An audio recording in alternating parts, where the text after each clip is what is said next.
Hello everyone, welcome back to another session of Selenium training. In this session we are going to talk about annotations in JUnit.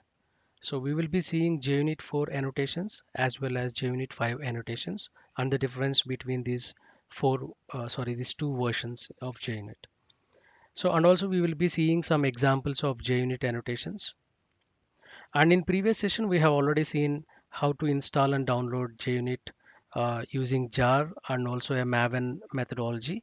If you haven't watched this, just go back and just review on those, and then come back to this annotations part so that it will help you to understand in easy way. So what are these annotations and why this is used in framework design? We will see in detail. So annotations is a feature of Java which is introduced in version 5 of Java, and we are in Java 11 now, so it is compatible with Java 11 as well. And these annotations denote metadata to Java source code. We will be feeding some metadata information to our framework which we are using with JUnit, and these configurations will be used to organize your tests in a better way. And we have predefined annotations in this Java for JUnit4 and JUnit5 versions. And also, if you want to define your own annotations, you can define your own annotations. And if you want to use annotations, you have to prefix the symbol @ before each annotations, and then you can proceed to write your annotations. And these annotations basically will help to organize tests in a better way for QAs and for developers if they want to do their unit testing and follow some structure or follow some prerequisites of the test and post requisites of the test, then you will be using these annotations. So these annotations are very helpful in JUnit, and also further if you want to learn Cucumber frameworks also, these annotations are more helpful. Now let's see the list of annotations for JUnit4 and JUnit5. Let's have some basic understanding on what are these annotations, and then we will jump to an example of JUnit4 annotations, because JUnit5 annotations is a very lengthy concept, so we will be seeing it in the next session. So we have a different list of annotations for JUnit4. One is before class, after class, and the test, ignore, and the timeout, and the exception.class test annotations. And coming to JUnit5 annotations, within the test method itself, you have a different things. One is test template, test method order, test instance, and you have different methods like this. Test factory, like this. And you have a different methods which are replaced for with JUnit4 for before class. You can see here we have before each, after each, before all, and after all. So we have these annotations available for JUnit5. And also you can see a different interesting annotations, display name generations, which will help us to organize our tests and give some name to the test so that we can use those in the results, and we can see how the test results are. And you can see the timeout annotations here. They used it in a parameter as a parameter, but here you can see the timeout is an annotation itself. And disabled also, you can see here we have ignore, and here we have disabled. So some slight change difference between these JUnit4 and 5 versions. Okay, so now let's switch to JUnit4 annotations and see in detail how to use these annotations in your framework. First of all, we have a before class. This before class will be executed once before all the tests, and before will execute before each test case. And test is an actual test case where you'll write your code for testing what to test. And this after is executed after each test case. And this after class is executed after all the test cases. And ignore, if you want to ignore any test case, then you can use this ignore. And run with, if you want to run a separate class itself using this JUnit, you can use this run with. We will see that in detail in upcoming session. And we'll have a timeout. If you want to timeout or fail particular test case, you can use this timeout. If your test case is taking longer time, you can specify the timeout period here in a milliseconds. And then you have one annotation with the argument of exception, where this test case will fail if that particular argument is executed. Okay, we will see that in detail. Okay, Now, coming to JUnit 5 annotations, we will see these JUnit 5 annotations in upcoming session. I'll be giving some overview on all these annotations, each and every one, and then we will jump to an example. So just now, just have a reference of these JUnit 5 annotations test before each test each. We have all this. Okay. Now let's switch to an Eclipse and see some example.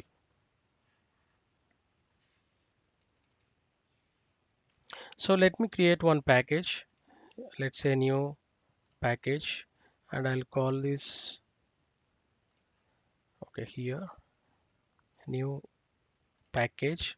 Let me call it as JUnit annotations or JUnit4 annotations, because we are discussing JUnit4 annotations now. Now let me create a class JUnit4 annotations examples. So here I need not use public static void main, because JUnit itself has some annotations where we can execute our test cases. Okay, so no need of importing this static void main. So I'll be pressing finish. Now we have a class. Now let's implement one by one what annotations we have. We have,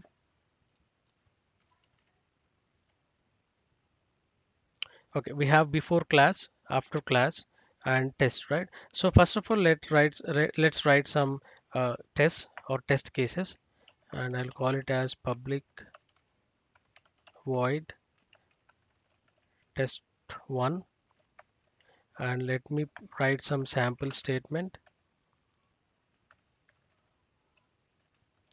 This is test case one. Okay, so just import this test, and let's copy this and use it for the another test case. I'll be giving it that test 2. Okay, simply let's run this. Okay, let's place this as test 2. Okay, let's run this. Yeah, you can see this is test case 1, this is test case 2. So now how to use before class. Okay, now let's see, let's use the annotations before class, and let's call it as before class annotation. And one thumb rule that you have to remember while using before class is you have to use static method, not a void method, but you have to use public static void method. So let's declare that public static void, and I'll call it as before cl some reference.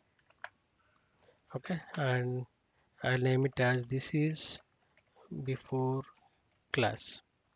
Okay, so import this before class, and in the same way we will define after class as well, at the rate after class.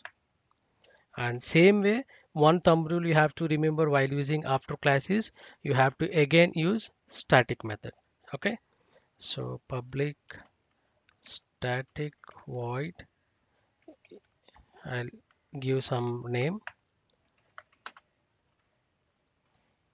this is after class. Okay, now let's run this program and see how we get the output.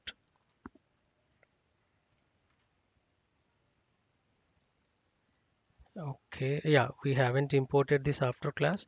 Let's import this and let's run it again. Run as JUnit test. Yeah, now you can see this is test before, this is before class, this is test case 1, this is test case 2. Okay, so we have this before is executed once before all the tests, and this after class is executed after all the tests. Okay, so now let's comment this before class and let's see how we can use before and how that before is executed. So let us use this before annotation, and again I'll be using public void some BEF and just some statement. This is before annotation. and import this before. Okay, now let's take after annotation @after public void after, or I'll say AFT, and write some sample statement. This is after annotation. Okay, so import this after.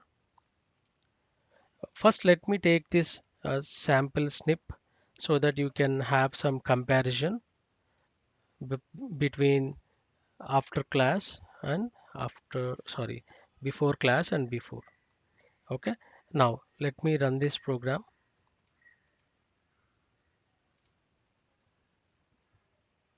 Okay, now you can observe this before annotation is executed before each test. Okay, and this after annotation is executed after each test. Before and after, the name itself says before and after, right?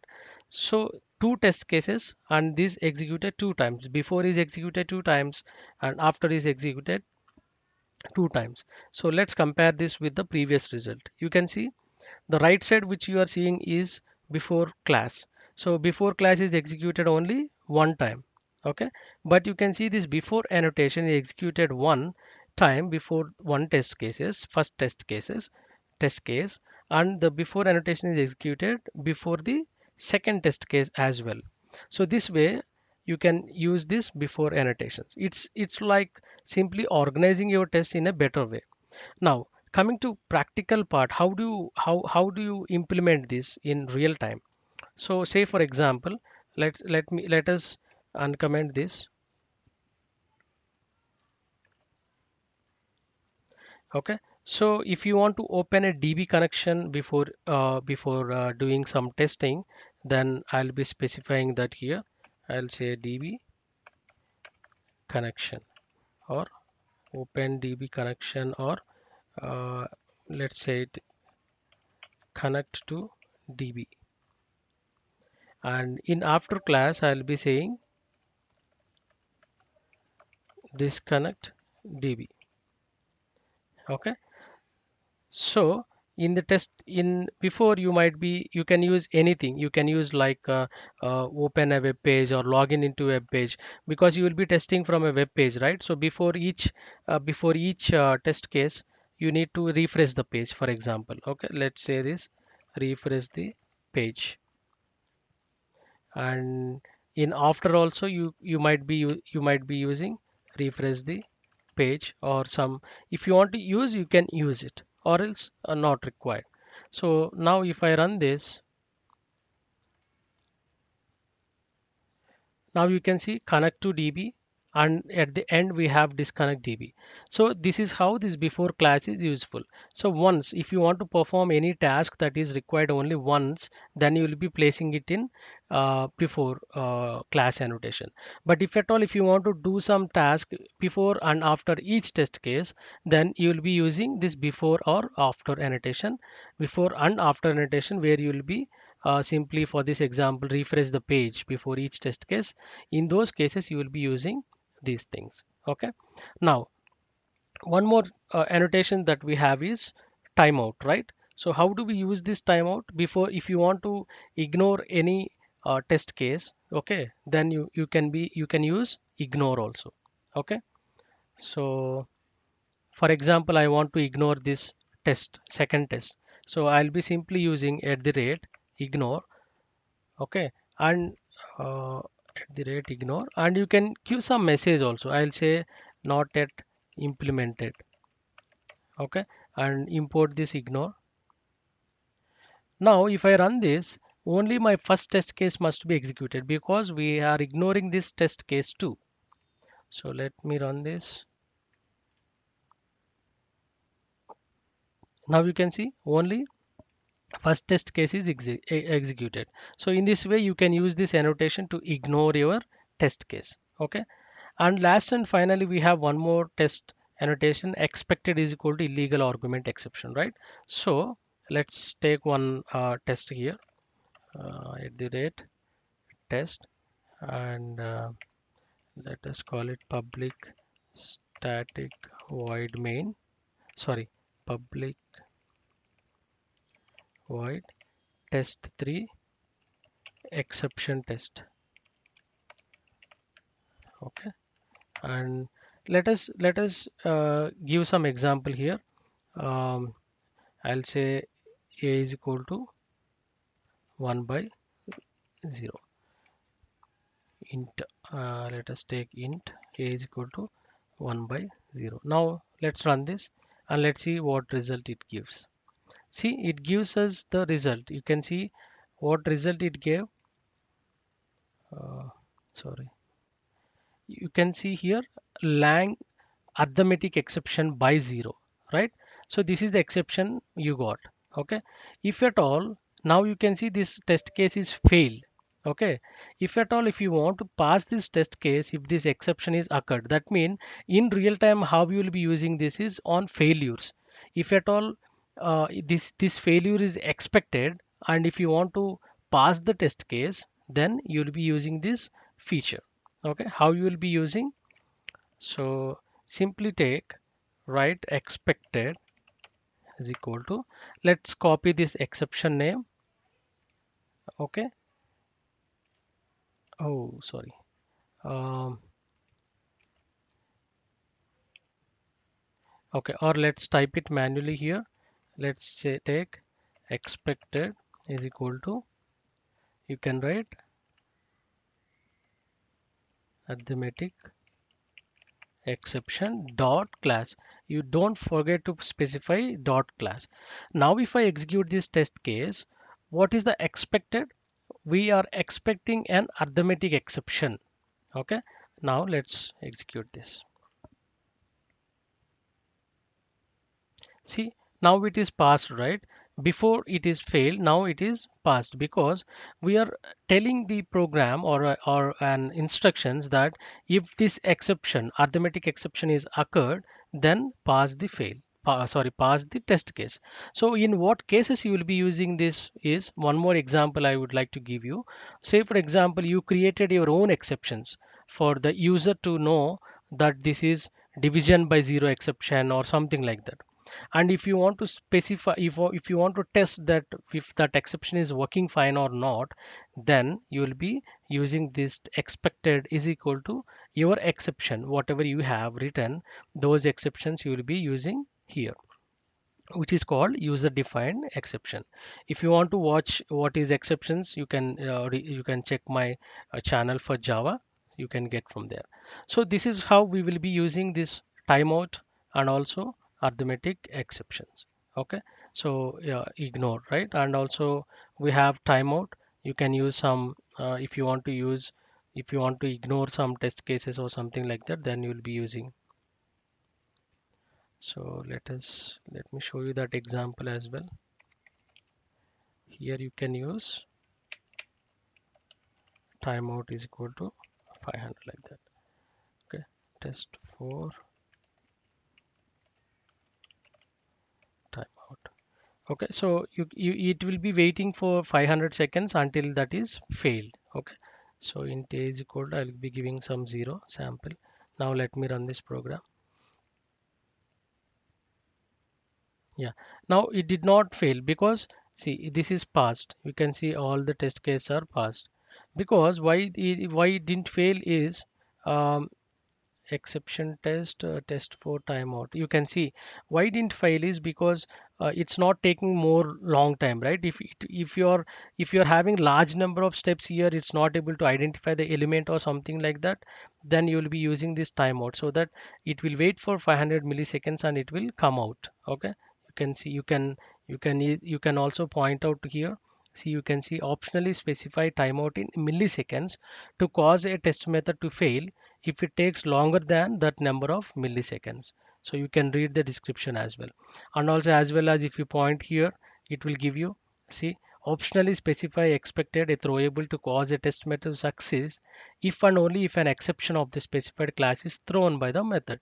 So you can read all these exceptions by placing your mouse there. It will give you the description. Okay, so that's how you can practice your JUnit annotations and be familiar with this. Okay, so I request you all to just give some practice on this JUnit and know how these annotations are useful. These are also very important interview questions. What are the differences between JUnit 4 annotations and JUnit 5 annotations? So just keep practicing, and once you get familiar with these JUnit annotations, then it will be easy for you to help to work with Cucumber frameworks as well. Since most of the Cucumber frameworks are built on top of JUnit, it will help you to enhance your upskill yourself in other frameworks as well. Okay, so thanks for watching and have a nice day.